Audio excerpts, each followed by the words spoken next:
पिता और बेटी की आंखें नम कर देने वाली कहानी। एक घर में बेटी ने जन्म लिया। जन्म लेते ही उसकी मां का स्वर्गवास हो गया। पिता ने बेटी को गले से लगा लिया।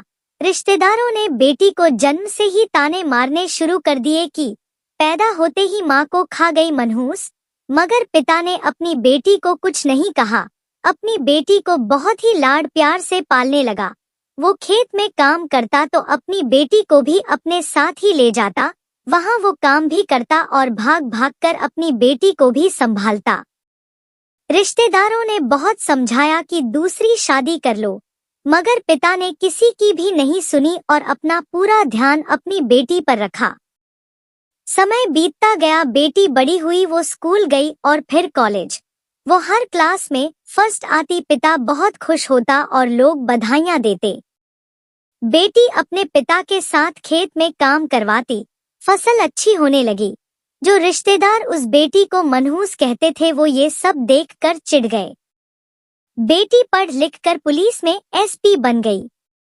एक दिन मंत्री द्वारा उसका सम्मान करने का फैसला किया गया। प्रोग्राम की व्यवस्था करने का आदेश दिया। प्रोग्राम उसके गांव में ही रखा गया। प्रोग्राम में मंत्री जी ने बताया कि बेटा बेटी में फर्क नहीं करना चाहिए। बेटी भी वो सब कर सकती है जो एक बेटा कर सकता है। भाषण के बाद मंत्री जी ने बेटी को बुलाया और उसे कुछ कहने के लिए कहा। बेटी ने माइक पकड़ा और कहा, मैं आज जो कुछ भी हूँ सिर्फ अपने पिता की वजह से हूँ, जो लोगों के ताने सुनकर भी मुझे यहाँ तक लाए। मेरे पालन पोषण में उन्होंने दिन रात एक कर दिया। मैंने अपनी माँ को नहीं देखा और ना ही कभी अपने पिता से कहा कि मेरी माँ कैसी थी, क्योंकि अगर मैं उनसे पूछती तो शायद उन्हें लगता कि मेरे पालन पोषण में कोई कमी रह गई है।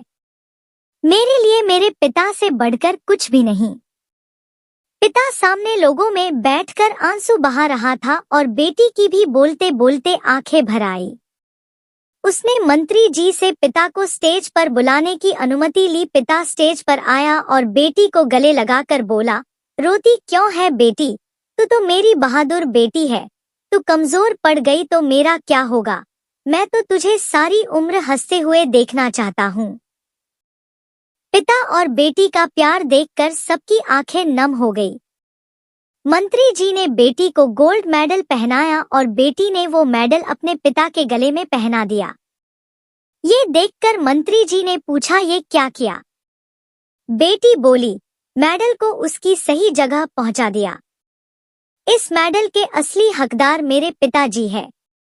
ये सुनकर वहां पर तालियों की गूंज बज उठी।